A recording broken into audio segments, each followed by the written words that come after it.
a nossa Bíblia em 1 Samuel, capítulo 1, a partir do verso 20. Que culto maravilhoso, que louvor glorioso, que direção sensacional, que sensibilidade da Gabi hoje, né, de falar. O tema da minha mensagem hoje, Gabi, para edificar a sua fé é: pode ser isso que está faltando para o seu milagre chegar.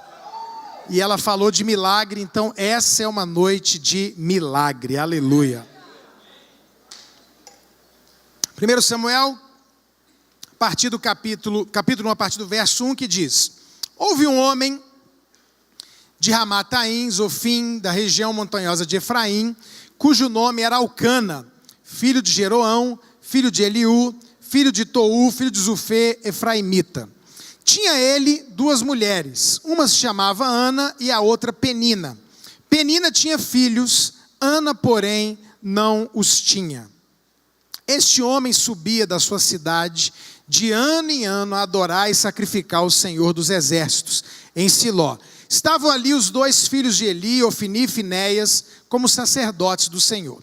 No dia em que Elcana oferecia o seu sacrifício, dava ele porções deste a Penina, sua mulher, e a todos os seus filhos e filhas. A Ana, porém, dava porção dupla, porque ele a amava ainda mesmo que o Senhor a houvesse deixado estéril. A sua rival a provocava excessivamente para irritar, porquanto o Senhor lhe havia cerrado a madre. E assim o fazia ele de ano em ano, e todas as vezes que Ana subia à casa do Senhor, a outra a irritava, pelo que chorava e não comia. Então Elcana, seu marido, lhe disse: Ana, por que choras? E por que não comes? E por que estás de coração triste? Não te sou eu melhor do que 10 filhos? Após terem comido e bebido em Siló, estando Eli, o sacerdote, assentado numa cadeira junto a um pilar do templo do Senhor, levantou-se Ana e com amargura de alma orou ao Senhor e chorou abundantemente. E fez um voto dizendo: Senhor dos exércitos, se benignamente atentares para a aflição da tua serva, e de mim te lembrares, da tua serva te não esqueceres, e lhe deres um filho varão, ao Senhor o darei por todos os dias da sua vida, e sobre a sua cabeça não passará navalha. Demorando-se ela no orar perante o Senhor, passou Eli a observar-lhe o movimento dos lábios. Porquanto Ana só no coração falava, seus lábios se moviam, porém não se lhe ouvia voz nenhuma. Por isso Eli a teve por embriagada e lhe disse: até quando estarás tu embriagada? Aparta-te desse vinho.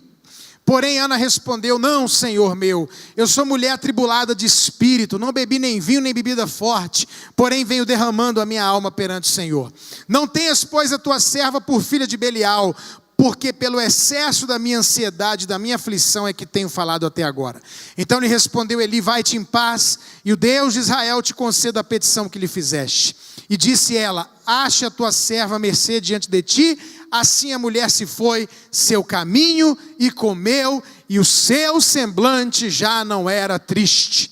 Levantaram-se de madrugada e adoraram perante o Senhor, e voltaram e chegaram à sua casa a Ramá. Elcana coabitou com Ana, sua mulher, e lembrando-se dela o Senhor, ela concebeu, e passado o devido tempo teve um filho, a que chamou Samuel, pois dizia: do Senhor o pedi.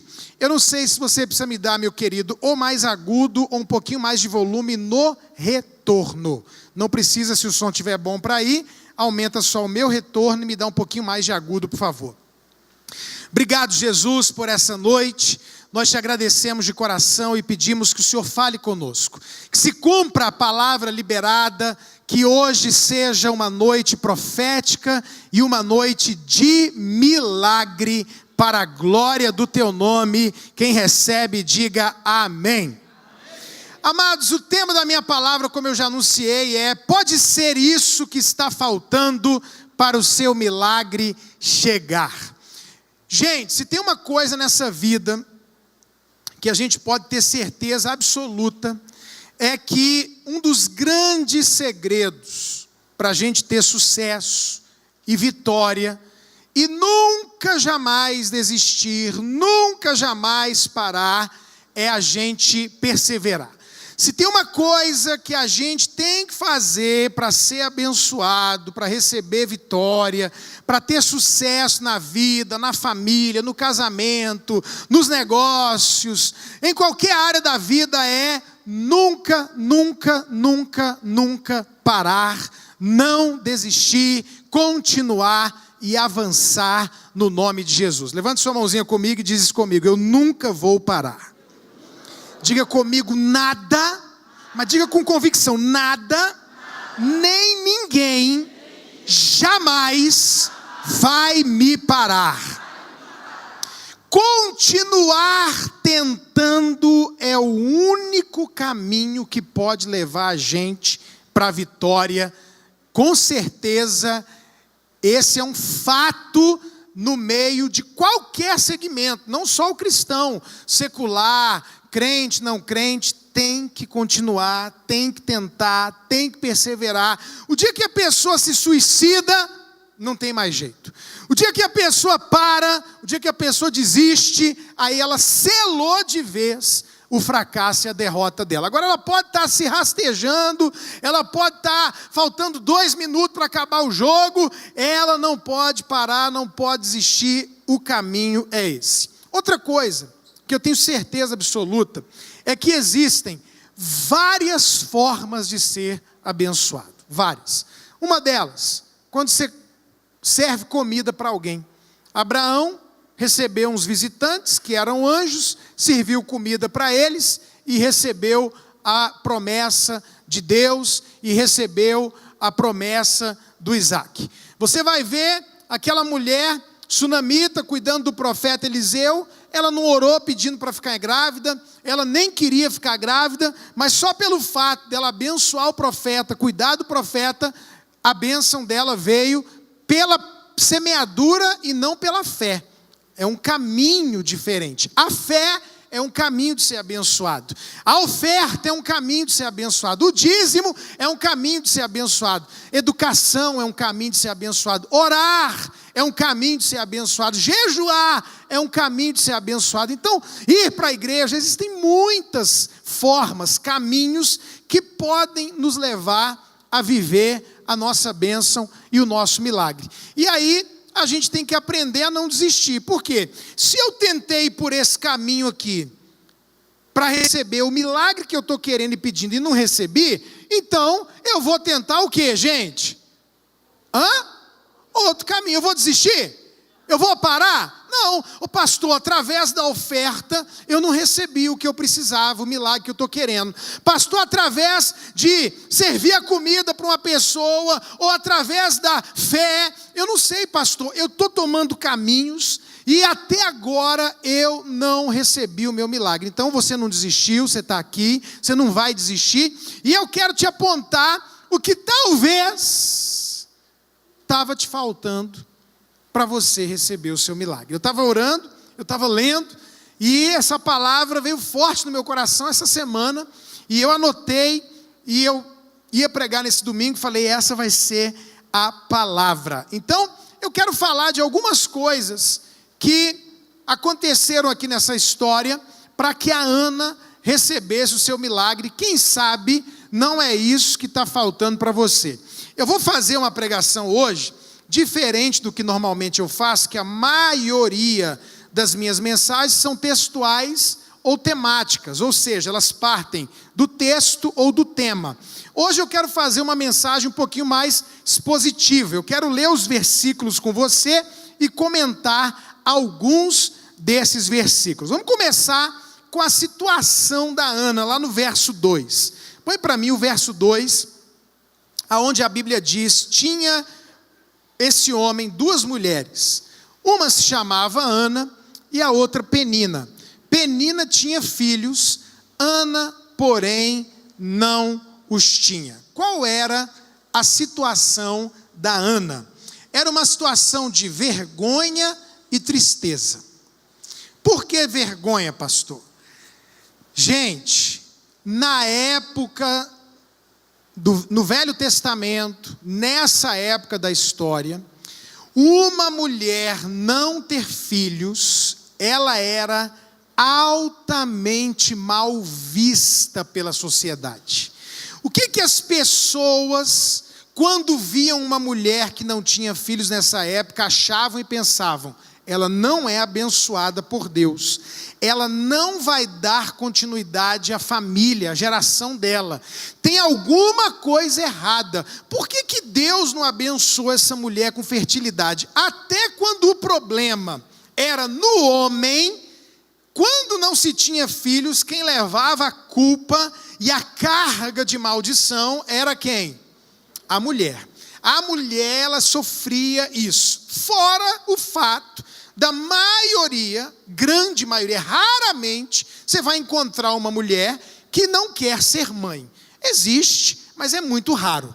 Talvez quando é nova demais, não casou ainda, é recém-casada, até já ouvi muito, não queremos filho, mas com o tempo, a vontade de ter filhos, a vontade, de ter a sua criança e tal, é muito forte, especialmente na mulher. Então, não só o fato dela ter esse problema de, a nível social, ser vista por todo mundo como alguém que não era abençoada, portanto era amaldiçoada por Deus, como também a tristeza de não ter um filho, que é uma coisa que inclusive tem gente que vive hoje, não tem a vergonha, não significa que quem não tem filho é amaldiçoado, mas a tristeza de muitos de não ter filho. Essa é a situação dela. A gente já leu inclusive que a outra esposa, que era a Penina, que tinha filhos, ainda ficava o quê?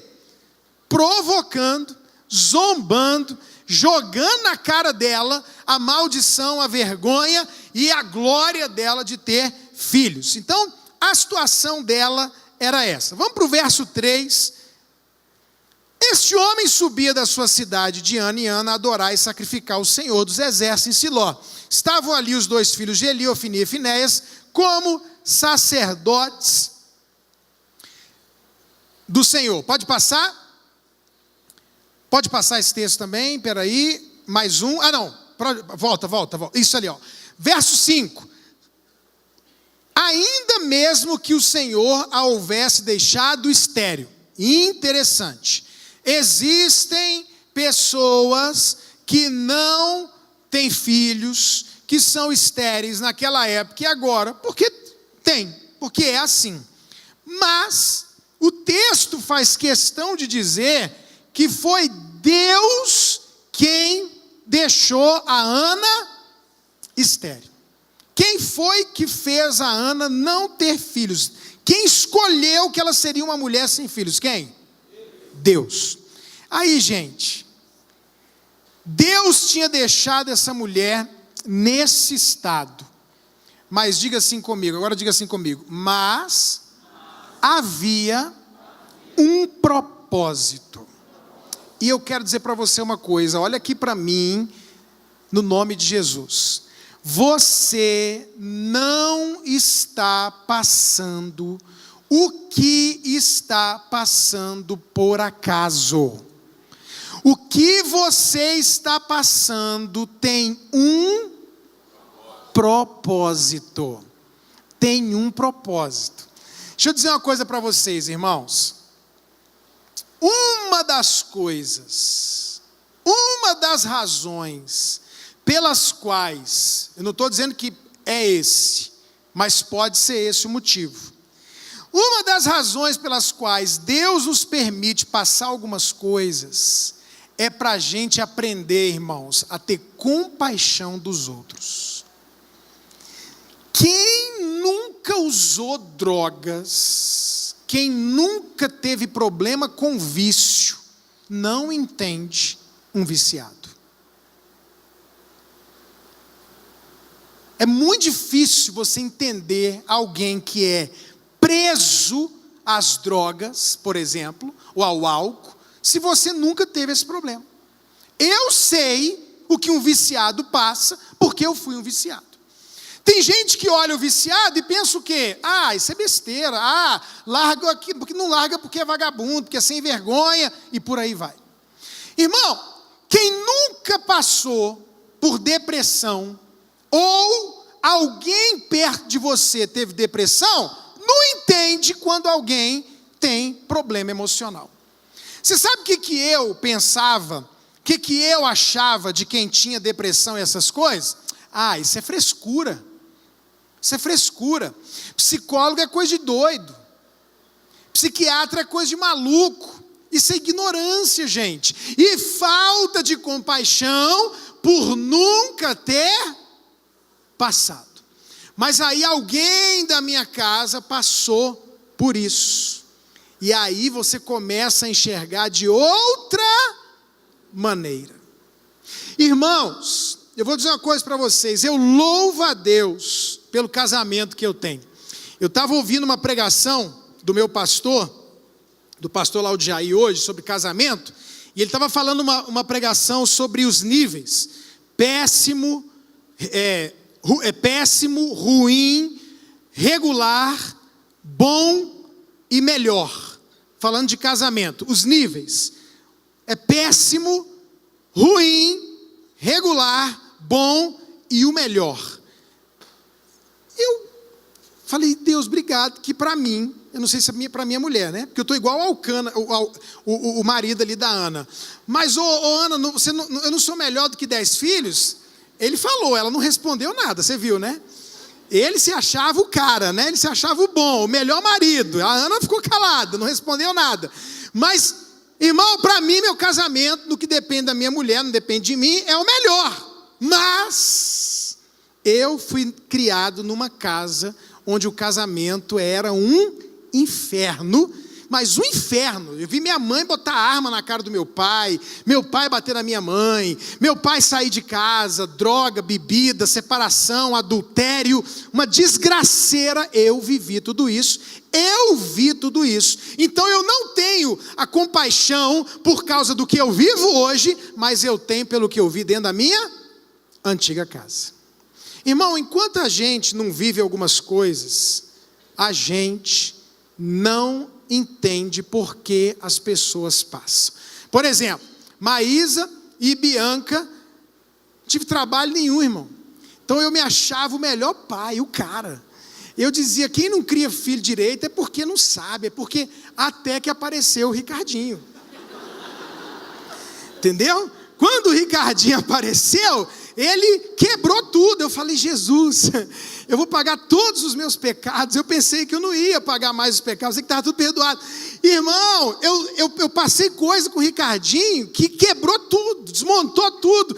Pensa num homem que hoje ora por pastores, ora por pais, e ora pelos filhos dos outros, e pede com compaixão, né? Eu estava aconselhando um pastor de fora do Brasil, que a filha está tendo um problema com um relacionamento que não é de Deus e tal, mas eu estou orando por ele com paixão, com compaixão. Eu não tinha isso porque eu era o paizão, bonzão, que criou as filhas, lindão, entendeu? Então chegou o Ricardinho para quebrar a minha perna, irmão, para desmontar. Eu pensei seriamente em tirar de circulação o livro. Os meus filhos me tiram do sério. Fazer o quê? Eu falei, gente, eu vou tirar esse livro, eu vou ter que reescrever esse livro, por causa do bonitão do Ricardinho, que graças a Deus agora rompeu, está vencendo. Eu acho que eu já aprendi o que eu tinha que aprender, né? E se Deus quiser, eu não vou passar isso com Josué, que é o último que está faltando para a coisa andar. Então, a gente, irmãos, passa por situações na vida, quando você sofre algo com a igreja, algo com o casamento, algo pessoal, emocional, financeiro, que se você não passa, você não consegue entender quem está passando. Então, se eu começar a falar com você agora de gente que está desesperada, agoniada por causa de dívidas, se você nunca teve problema financeiro na vida, você não vai entender isso. Você vai continuar vivendo sem pensar nisso. Mas se você já viveu dívida, escassez, privação, sem saber como é que vai pagar a conta no outro dia, sem dormir, você sabe o que a pessoa está vivendo. Sim ou não? Agora, independente do que você está vivendo hoje, e qual seja o propósito, eu creio que um deles é gerar compaixão no seu coração. E bem nessa área, ouve o que eu vou dizer para você, bem nessa área que você está sofrendo, é a área que Deus vai levantar você para envergonhar o capeta e ajudar um monte de gente. Diga amém. Bem nessa área, bem aonde está aí cutucando, doendo, pastor, na ferida, é bem aí, irmão, que a maldição vai se converter em bênção, você vai ser levantado e você vai ser uma bênção para pessoas que amanhã vão estar vivendo isso. Você vai dizer, olha para mim, que eu venci, você vai vencer também, amém?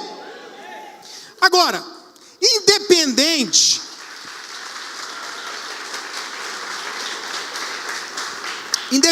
do que você está passando e por que está passando, eu quero dizer para você duas coisas que eu tenho certeza. O que você está vivendo tem um propósito, você precisa descobrir qual é. E duas coisas você pode lembrar sempre. Primeiro, tudo coopera para o bem daqueles que amam a Deus. Então o que você está passando, lá na frente, vai cooperar para o seu bem. E segundo, irmão, isso aqui é muito importante. O que você está passando, eu quero profetizar para você e para mim isso. No final é para a glória de Deus. E o que importa para nós é ver o nome de Deus glorificado. Amém? Então diga isso comigo. O que eu estou passando, no final, é para a glória de Deus. Vamos ver o que mais que a gente aprende aqui. Verso 3 de novo. Ele subia na cidade de ano em ano para adorar e sacrificar ao Senhor. Estavam ali os filhos de Eli, Ofni e Finéias como sacerdotes. Verso 4. No dia em que Eucana oferecia o seu sacrifício, dava a ele porções a Penina, sua mulher, e a todos os seus filhos e filhas. Verso 7. Assim o fazia ele de ano em ano, e todas as vezes que Ana subia à casa do Senhor, a outra irritava, pelo que chorava e não comia. Olha que interessante, esses 3 versos mostram para nós uma coisa. Essa família, esse casal, esse homem com as suas esposas e filhos, eles eram fiéis a Deus. Eles eram firmes nas coisas de Deus. A Ana, mesmo Deus fazendo dela uma mulher estéril, Deus foi que colocou nela a doença. Mesmo a Penina irritando ela toda vez, mesmo ela não sendo abençoada e recebendo o que ela queria, ela não parou de ir à igreja. Talvez é isso que está faltando para o seu milagre chegar. Porque tem gente que quando Deus não satisfaz os desejos do seu coração imediatamente, eles fazem o quê? Birra com Deus. Se o Senhor não me abençoa, também não vou para a igreja. Se o Senhor não me abençoa, também não vou fazer isso ou aquilo. Irmãos, eu já vi isso. Não só de forma inconsciente, mas até consciente.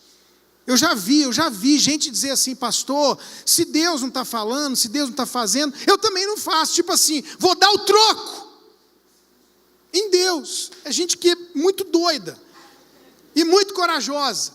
E talvez é por isso que o milagre não chegou. A Ana, mesmo ano após ano sofrendo e com problema, estéril porque Deus a fez assim, com a mulher irritando, ela não deixava de ir para a casa de Deus, de adorar a Deus, de sacrificar a Deus, de ofertar a Deus. Ela não parou,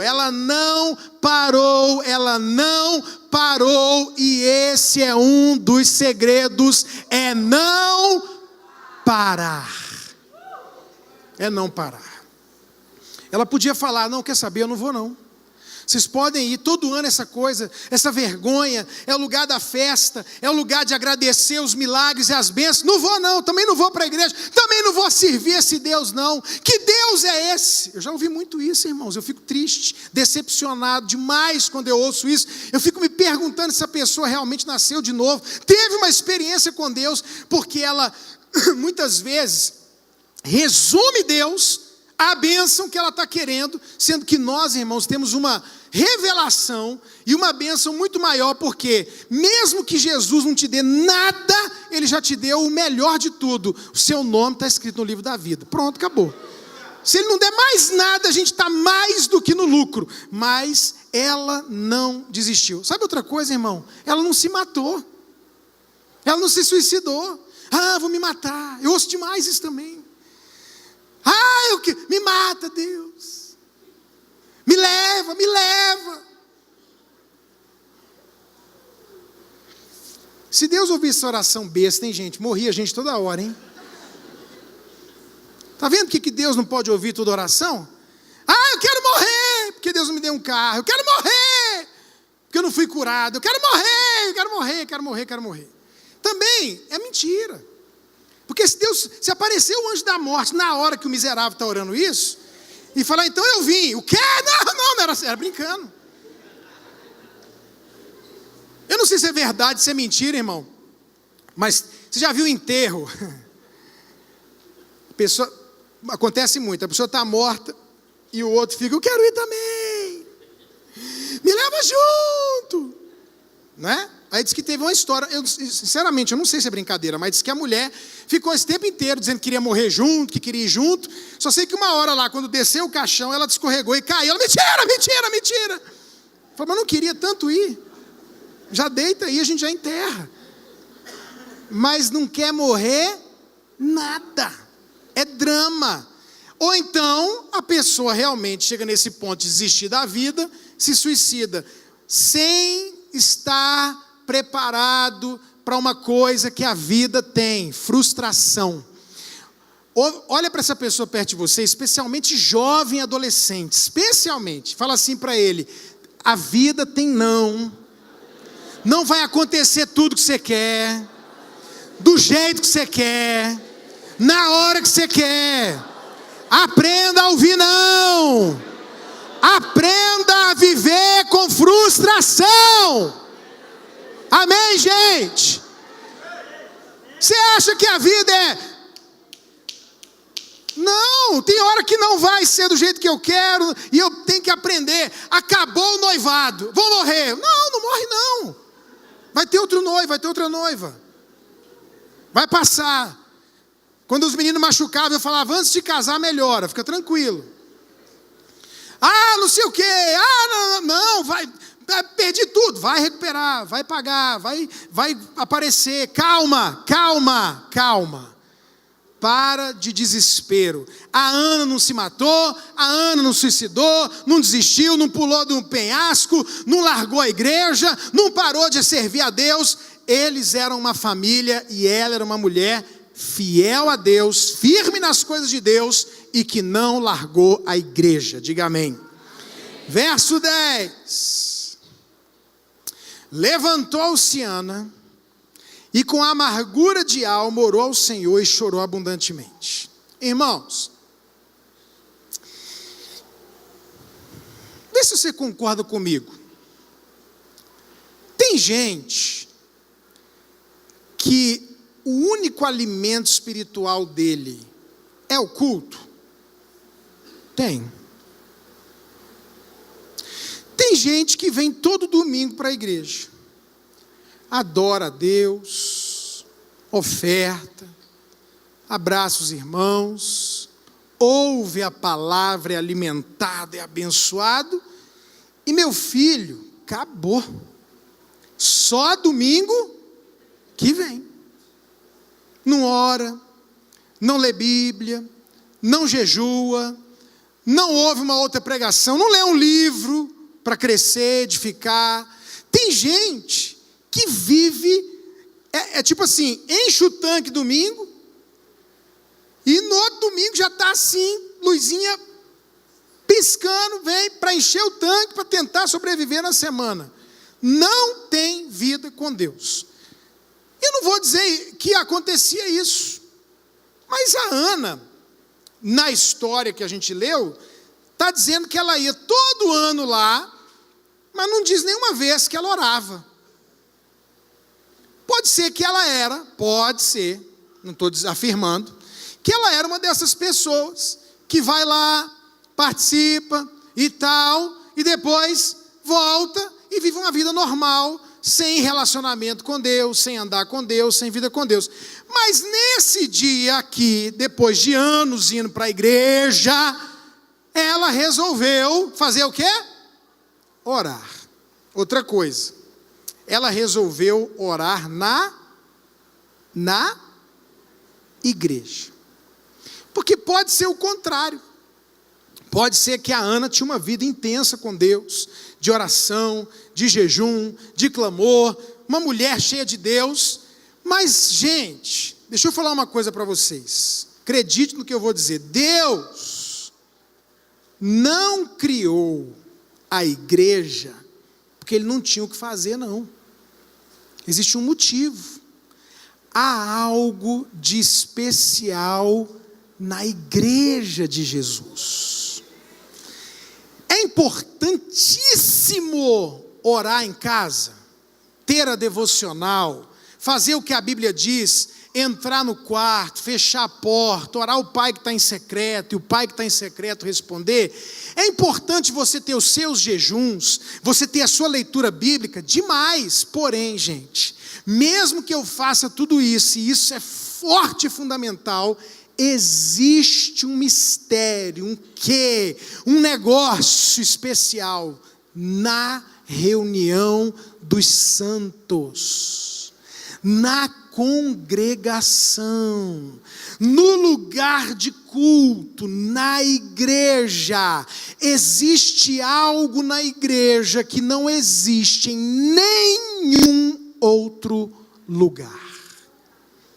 Você tem que saber disso. Eu oro na minha casa, eu oro aqui no meu gabinete, mas, irmãos, eu gosto e eu sinto uma diferença quando eu oro aqui na igreja, sozinho, meio-dia, 9 da manhã, no meio da tarde, eu venho para cá, sozinho, e eu oro aqui. Existe um negócio que não tem explicação na igreja. Há algo em congregar. Diga isso comigo. Há algo especial em congregar. Sabe o que acontece, irmãos? Ela podia estar indo para a igreja, mas ela nunca tinha tido uma atitude. Ela nunca tinha tido um momento, o dia de colocar a alma na história. Uma das maiores tentativas que eu tenho aqui quando eu prego, quando a gente vai orar, é tentar fazer você colocar a alma no negócio. É aquilo que Jesus disse: você tem que amar a Deus de toda a tua força e com todo o teu alma. Colocar, não é uma oração, oh Deus, eu estou querendo fazer isso, me abençoa. Ela botou a alma, coloca lá para mim o verso 10 de novo. Ela colocou a alma no negócio. Levantou-se Ana e com amargura de alma orou ao Senhor e chorou abundantemente. Chegou o dia dela ter esse momento de não é um culto, não é... Gente, vocês estão observando comigo que ela ia para lá sempre ela ia, toda vez ofertava, sacrificava, cultuava, fazia os ritos, abertura, louvor, oração, oferta, palavra e oração no final. Ela participava de tudo isso, mas teve um dia, irmãos, que o momento dela chegou. Profetiza para alguém e fala assim: eu quero declarar que hoje é esse dia para você. Sabe o que pode estar faltando para o seu milagre chegar? Esse momento, esse tchan, essa ficha cair, essa atitude. Ela largou o marido, ela largou a festa, ela largou o culto, ela largou a liturgia, ela entrou lá dentro da igreja sozinha e ela começou, Deus, com a alma, porque ela nem falava. A alma dela gritava, ela chorava, ela clamou, ela não só orou, ela chorou. Quanto tempo você não chora na presença de Deus? Eu ouvi, quando eu era novo convertido, há mais de 25 anos atrás, eu ouvi um pastor dizer assim: muita gente não é abençoada. Sabe qual é o problema? Joelho duro e olho seco. Não ora e não chora. É duro, é seco. Não dobra o joelhinho para orar. Não se dobra para orar. A Ana, ela teve um momento. Ela foi na igreja várias vezes, vários cultos, ouviu várias coisas. Ela viu gente contando seus milagres, suas respostas. Ela participava, mas chegou um dia que ela teve o momento dela. A atitude dela, igual você teve o seu momento de conversão. Talvez quantas vezes você foi numa igreja evangélica, quantos cultos, quantas pregações você ouviu e nunca você se converteu. Mas teve o dia que você deu aquele passo para a sua salvação. Quem já teve essa experiência? O dia da salvação. Quem já teve? Quem já teve? Quem é salvo? Quem vai para o céu aqui? Agora sabe o que está faltando, irmão? O teu dia de você entrar no lugar da vida abundante, no lugar da bênção, no lugar da resposta, no lugar do milagre, no lugar de experimentar o Deus do impossível. Esse dia tem que chegar para você no nome de Jesus. E eu quero profetizar aqui hoje. Verso 11. Ela fez um voto, dizendo: Senhor, se o Senhor me abençoar, eu vou fazer isso, isso e aquilo. Sabe o que pode estar faltando para você receber o seu milagre? Fazer um voto. Fazer um propósito. Mas, eu quero te falar uma coisa. Pensa bem antes de fazer um voto. Porque é melhor não votar, diz a Bíblia, do que votar e não cumprir. Eu já vi, irmãos, Deus desesperado. Se o Senhor me der um emprego, meu primeiro salário vai ser todo teu. Aí o emprego vem. Aí a pessoa pensa: acho que não tem nada a ver com aquela oração que eu fiz, não. É porque estava na hora do emprego sair mesmo. Não cumpre o voto. Deus, se o Senhor fizer isso por mim, eu vou me entregar para o ministério. Deus faz, não se entrega. Deus, se o Senhor me der aquilo e aquilo outro, eu vou construir a igreja. Deus faz, não constrói. Pessoas fazendo votos e quebrando votos, isso amarra a tua vida de um jeito que você não imagina. Sabe aquelas promessas que você faz no dia 31 de dezembro, dia 1º de janeiro? Esse ano eu vou ler a Bíblia toda, esse ano. Toda vez que você faz esses votos e não cumpre, você amarra a sua vida. É melhor não votar. Mas se votar, tem que cumprir. Mas eu vou dizer uma coisa para vocês, irmãos. Olha para mim, eu sou seu pastor. Eu sou muito pé atrás fazer voto. Raramente fiz um voto, e tem alguns, dos pouquíssimos que eu fiz, alguns eu não faria se eu voltasse atrás. Então não te aconselho a fazer voto. Eu sou contra fazer voto.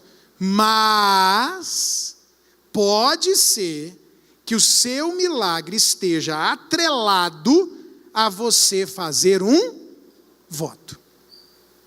Porque ela fez um voto. O que ela falou para Deus? Já parou para pensar nisso? O que ela mais queria na vida, gente? Filho. E o que ela falou se Deus desse para ela um filho, que ela ia fazer? Devolver o filho. Deus, o que eu mais quero é um filho, mas se o Senhor me der um filho, eu te devolvo ele. Eu acho que isso aqui entra naquilo que a gente já falou muito, né? Nós não podemos ter nada que não possamos dar para Deus. Ela não idolatrou o filho. Outra coisa, e aqui foi a parte que Deus mais falou comigo. Verso 13, não, essa não, é a próxima, mas verso 13 e 14. Porquanto Ana só no coração falava, seus lábios se moviam, porém não se lhe ouvia voz nenhuma, por isso Eli a teve por embriagada. E lhe disse: até quando estarás tu embriagada? Aparta de ti esse vinho. Diga para essa pessoa do lado assim: você será testado. Fala para outra pessoa do outro lado, fala: você será testado. Irmão, pensa você, eu penso em mim, eu sou um cara que a minha tendência de temperamento é ser nervoso. Pensa eu pedindo uma coisa para Deus a minha vida inteira. Imagina. Um dia eu vou para a igreja e pá! Deus, eu choro. Clamo, não consigo nem falar, minha alma. E eu estou lá dizendo, Jesus, tem misericórdia. Aí o pastor da igreja vira e fala assim, ô endemoniado,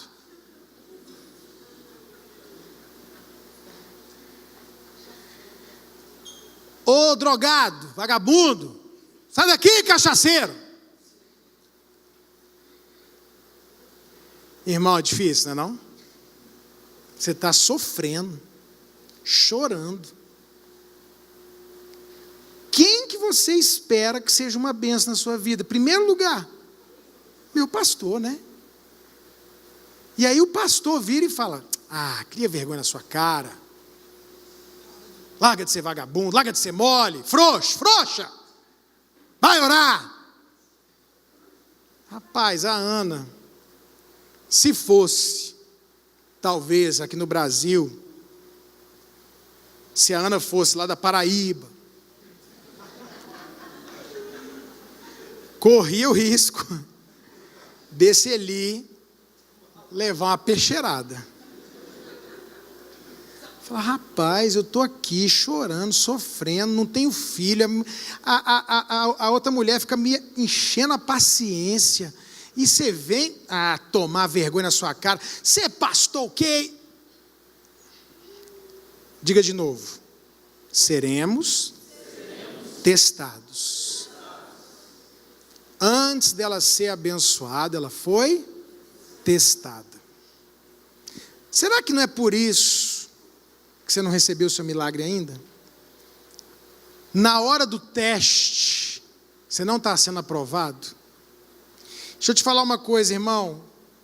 Mantenha calma. Domínio próprio. Se acalma. Seja sempre educado. Você nunca vai perder em manter a sua educação.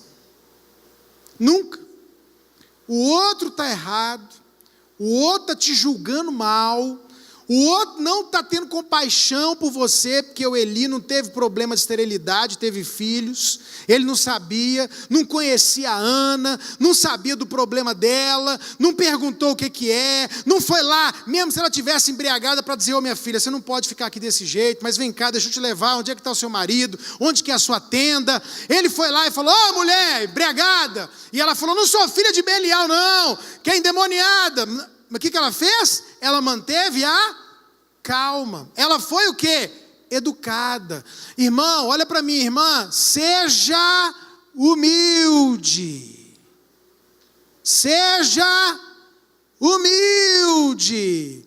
Tem alguém que está te julgando errado, que te acusou errado, te pisou, mexeu com você, tocou no seu ego. Seja o quê? Humilde, não deixa a carne levantar não, porque eu sou, porque é aquilo, não faz isso não, que você vai ser reprovado. Se ela tivesse, olha para mim, presta atenção, irmão, quem determina as coisas somos nós, é a gente. Se ela tivesse arrumado uma confusão com Eli, ela não tinha sido abençoada.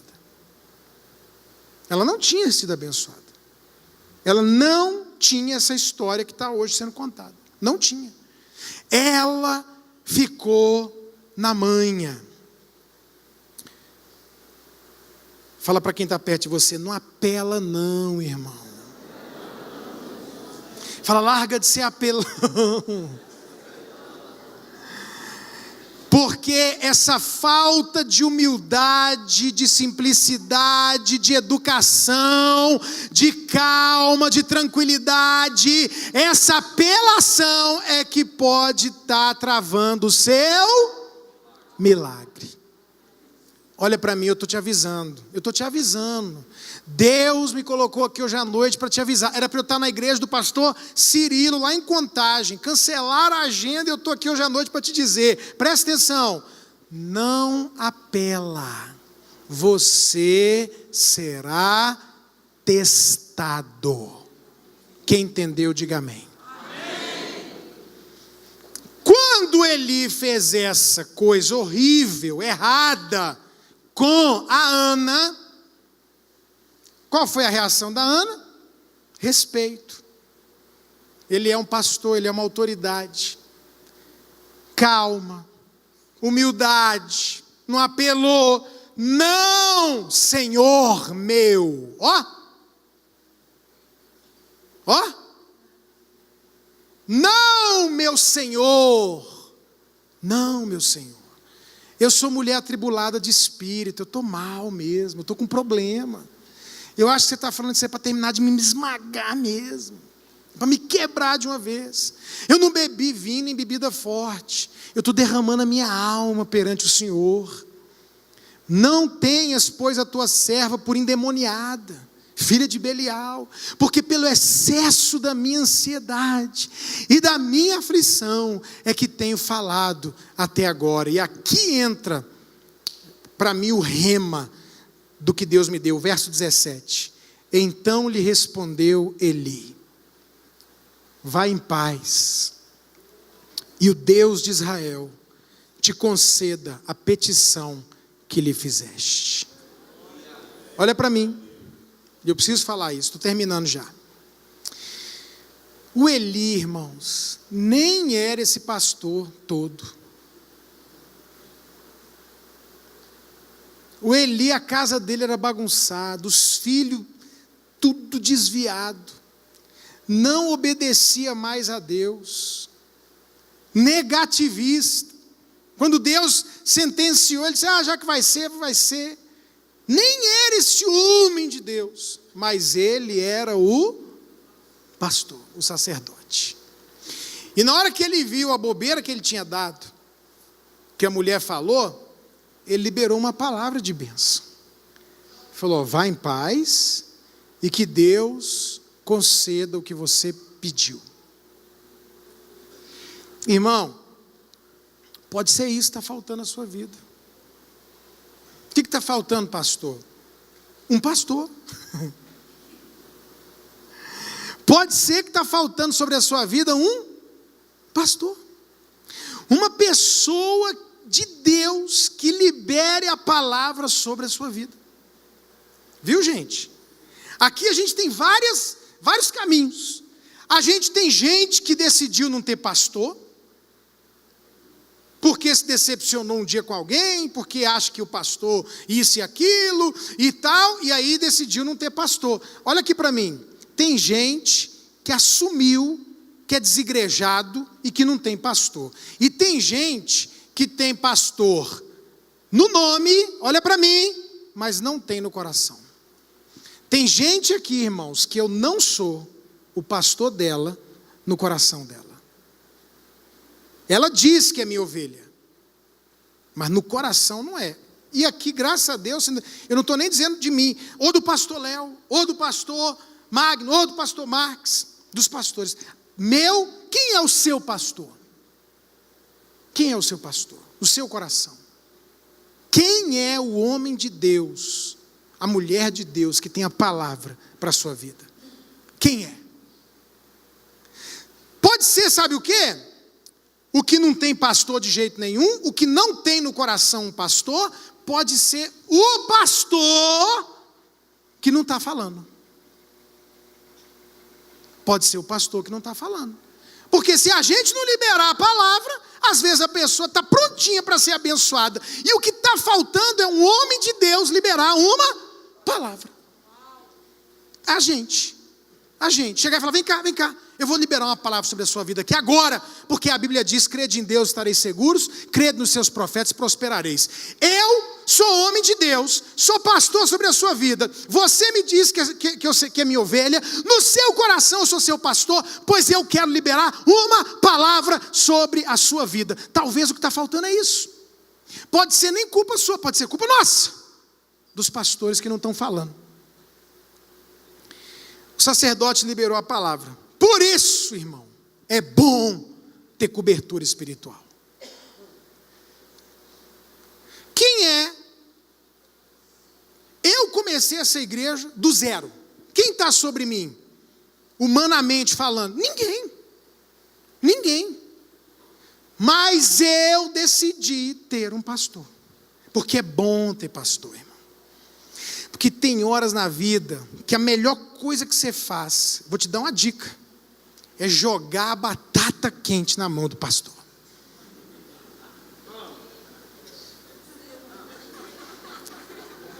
Ô pastor Laudiaí, você não é da minha convenção, porque a minha convenção é minha mesma, eu que sou o presidente dela, tem ninguém acima de mim, mas eu te escolhi para ser meu pastor. E eu chego nele e digo assim: chefe, é o seguinte, tem esses dois caminhos aqui, eu já orei, já pensei, não sei o que eu faço. Você é o meu pastor, o que eu faço? Ricardo, não faz isso não. Pronto, irmão, eu já vou em Deus e falo: ó, ele é o meu pastor. Agora está com o senhor e ele. Pronto, acabou. Cheguei lá esses dias para confessar um pecado para ele. Falei: chefe, eu lembrei de uma coisa que eu fiz quando eu trabalhava ainda lá na nossa igreja e tal, e tal, e tal, e eu acho que isso é uma coisa que eu devo consertar. O que eu faço? Faz isso. Pronto. Eu tinha pensado em fazer isso, aquilo e aquilo outro. Ele falou: faz isso, fechou. Deus, meu pastor, me deu essa orientação aqui, pronto. Ô pastor Lau, eu sinto no meu coração Deus dizendo que eu devo viajar mais, que eu devo me liberar mais da igreja. Não faz isso não. Irmão, eu obedeci meu pastor, ouvindo Deus, 2 anos. Não, Ricardo, não. Eu acho que não. Não? Eu ia lá em Deus e falava: ó, ele disse que não. Eu não vou quebrar a autoridade, ele é o meu pastor. Voltava 3 meses depois e falava: chefe, está pulsando no meu coração. Não, você dá conta dos 2. Tá bom. Deus chorava nesse gabinete, chorava, orava. Ele veio pregar aqui, aniversário da igreja, dizendo não para mim, não vai. Pegou o microfone, chorar para você. Deus tomou a boca dele: vai que essas paredes são pequenas, vai. Quando a gente foi jantar, ele falou: meu Deus, eu não quero que você vá, mas Deus tomou a minha vida para dizer vai. Pronto. Porque quando Deus quer fazer, irmão, Ele não segura, não tem quem segura. Mas você não pode, em nome de ouvir Deus, sair quebrando a autoridade espiritual. Você está entendendo? É bom ter cobertura, irmão. Eu tenho pastor. Pergunta para esse crente aí, fala: você tem pastor? Você tem alguém que te cobre? Você tem alguém que pode liberar essa palavra sobre a sua vida?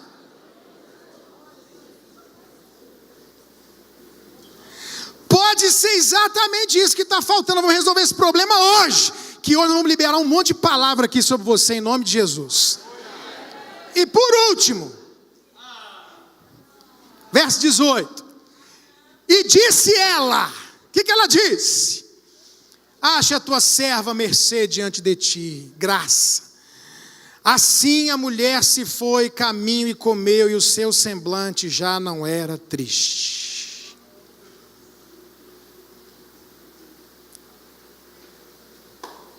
Ó,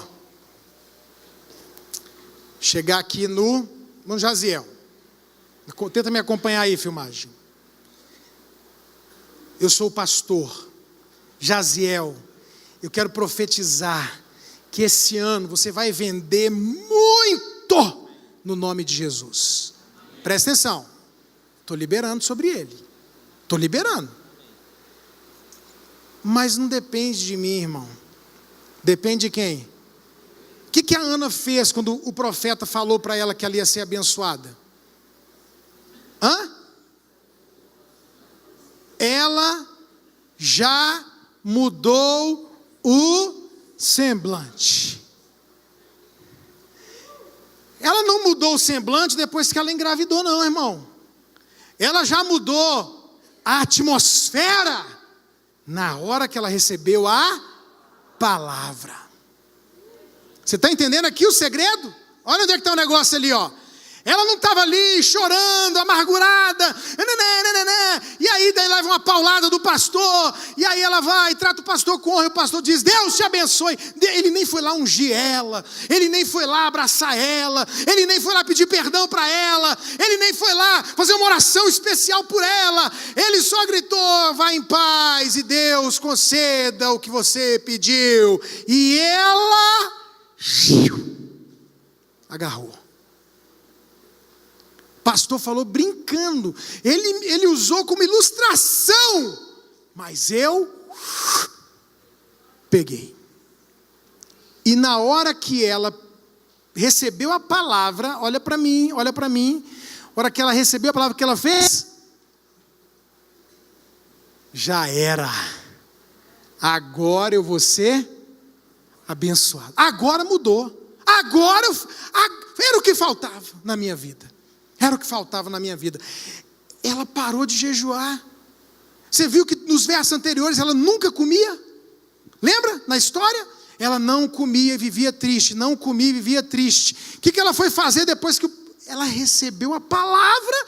Numa alma amarguradíssima, ela recebeu a palavra. Ela já levantou aí, comeu e o seu semblante já não era triste. Se eu liberar a palavra sobre você agora no final e você fizer amém, eu recebo, né? Eu acho. Já era, você perdeu. Já era, perdeu. E eu vou dizer uma coisa, irmão, se tiver gente aqui que quiser teimar em ter essa atitude, o que era para você vai cair para a esquerda ou para a direita aí. Ou então vai vir para mim.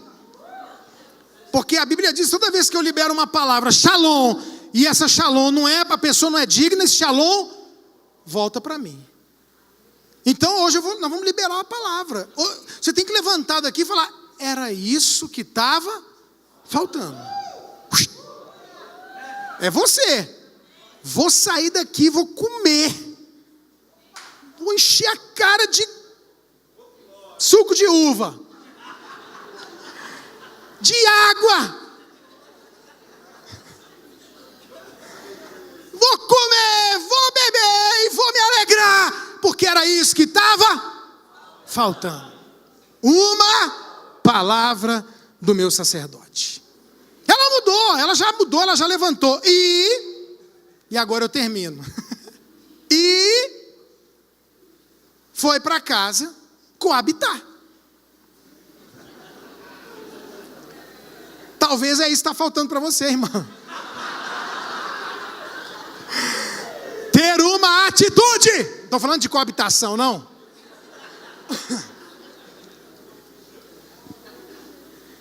Ela não recebeu a palavra que ela ia ter um filho? Sim ou não? Sim. E se ela vai para casa toda feliz, com a barriga cheia, rindo e dormir? Não. Se Deus falou que eu vou ter um filho, eu vou lá atrás desse menino. E o jeito de ter filho, desde aquela época, não mudou, irmão. Partiu para cima do marido. E o Senhor lembrou dela.